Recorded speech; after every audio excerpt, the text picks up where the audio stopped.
Hey folks, before we get started, and yes, you can use the navigation to skip this part too, today's weekly is going to have a bit of a different format, I think. Maybe you'll notice, maybe you won't, but I would love to get your feedback on how today's show looks, feels, and sounds. Apart from it being shorter, I guess. You see, my mom's in town for the first time in a really long time, so today's day is going to be a little bit shorter, and we're going to hang out in the way an Asian mom and a middle-aged son hang out. Yes, we finally get to hang out, son. Wait, Dude, you're not my mom. OMG, how dare you say that to your mom? I knew I shouldn't have let you play the Nintendo all the time. Hey, you know school is a number one, right? Hey, it's Soul, and welcome back to Warcraft Weekly, the abridged version of the vomit that I spew throughout the week. These shows are brought to you by you, and you can show your support by liking these videos, subscribing, and let's just get started with the news. In Shadowlands, this week's PTR build arrived a day early so the team could slack off and play Diablo 2 Resurrected. But there are items worth talking about. Literally everyone is dying to complete their relic collections, and long-awaited changes are coming to Legion Mythic raid bosses to make them more soloable regardless of class. As of right now, they're either ready for testing on the PTR or it's on the way. The list is as follows. In Antorus, there's Antoran High Command, Aeonar, Verimathras, Coven of Shavara, and Agrimar. In Tomb of Sargeras, there's the Desolate Host, Fallen Avatar, and Kil'jaeden. In the Nighthold, there's Gul'dan, and in the Trial of Valor, hell yeah. According to Wowhead, Iminar has also gotten a nerf to make him more soloable. Again, these changes are to make them soloable for all specializations, not just DPS. As a tank, I think I have to work a little bit too hard to take down Agrimar before getting yeeted off into space. Aeonar needs insane speed to cover multiple areas successfully. Fallen Avatar lava damage is like a death sentence, and Kil'jaeden is Kil'jaeden. This, along with Battle for Azeroth being added to Legacy loot mode, should give folks stronger incentives to dive into content long past. And in a surprise, more Timewalking dungeons are being added to the Timewalking pool across multiple expansions. For the Burning Crusade, they're adding Underbog, the Botanica, and Blood Furnace. In Wrath, they're adding Utgard Keep, Azul Narub, and the Forge of Souls. For Cataclysm, they're adding Blackrock Caverns. And quick side comment, I forgot this dungeon even existed. Like, I had to look at the old dungeon journal, and then I was like, oh right, how do we even walk into that thing? Oh right, we just queued up and that was it. For Warlords, they're adding Grimrail Depot, and for Mist Pandaria, Skullomance. This is all really cool, and I hope they continue to add more until the entire family of dungeons becomes available, especially the Oculus. How about that Halls of Reflection? Ooh, and you can't forget about Timewalking Violet Hold.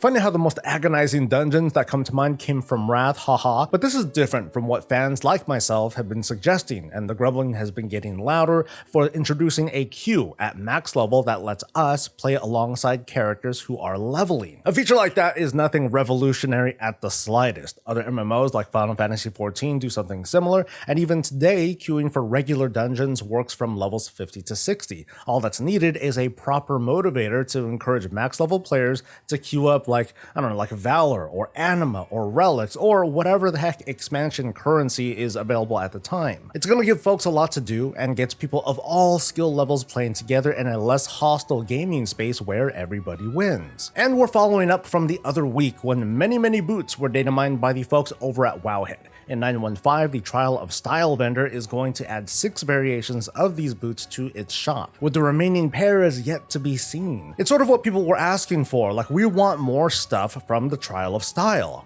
But here's some quick speculation on my part. I wouldn't be surprised if the selection of boot transmog is going to rotate between Trial of Style events. One event we're going to see these, another we'll see something entirely different. And it really sucks that the Trial of Style there's just so much time between each event. The problem is, thanks to data mining, we've been spoiled. We've seen what's coming, and based on the limited availability, we can write an angry narrative that all of these boots should be available right away. Blizzard's time-gating rewards to prolong subscriptions when they may not really intend that. They're just trying to save some time on development. But what do you think of that theory? And let me be super clear, it's just a theory. Is it okay for the WoW team, or actually any game studio, to hold back on content like that? Because this really is a normal practice in the industry. And do you feel like data mining in this case is a double-edged sword that subverts expectations and that feeling of being surprised? What's gotten the most attention in this week's build was not what people have been asking for for a while, but what seemingly nobody has asked for. So after last week, I guess, yeah, this is in fact news.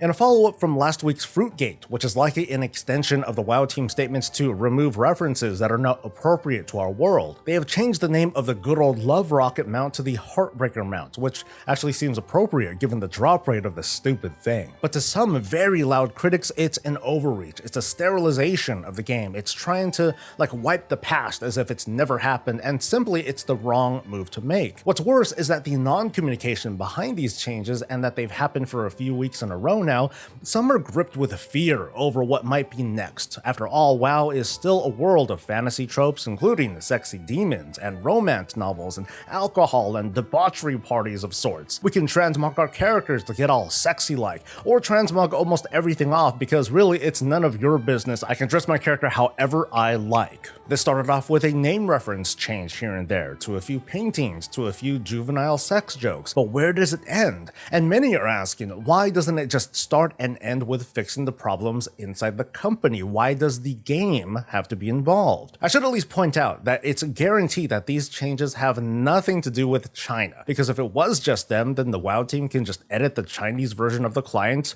done. But I bet it's definitely got something to do with the ongoing lawsuit, meaning that these changes are targeted, they're very specific, and they have names and stories and litigation attached to these. So even if the WoW team wants to say something, they legally can't. And even if the WoW team wanted to keep these, something happened and now they're legally obligated to do it to avoid liability. The references to Makari and Alex Cosby speak for themselves. The WoW team has not and does not have to say anything about these because we already know what they mean. As for what we've seen recently, we've got nothing to go on, so we're all just making up stories, including the one that I just told. But the silver lining here is that if these changes are entirely lawsuit related, it's that there is going to be a stopping point, and this is not the systemic desexualization of WoW that some fear it is. But now it's your turn to tell me how wrong I am about what I just said, or to share your thoughts on this or any story. And with that, we can start wrapping up the show, but not before talking about what's going on next week here. New World releases next week, and just like Tales of Arise, I'm going to be playing the crap out of it, as long as my mommy lets me. Unlike Blizzard games, New World will have a staggered release, so while I plan on playing it at 8 AM Pacific this coming Tuesday,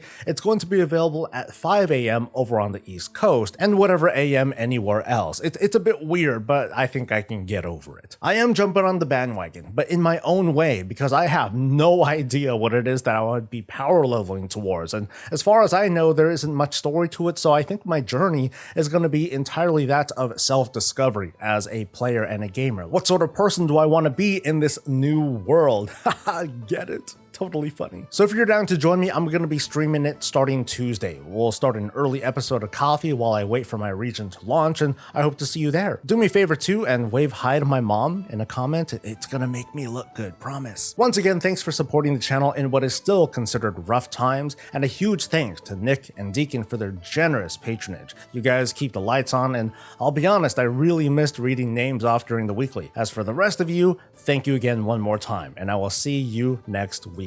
Until then, stay safe, stay healthy, and stay breezy.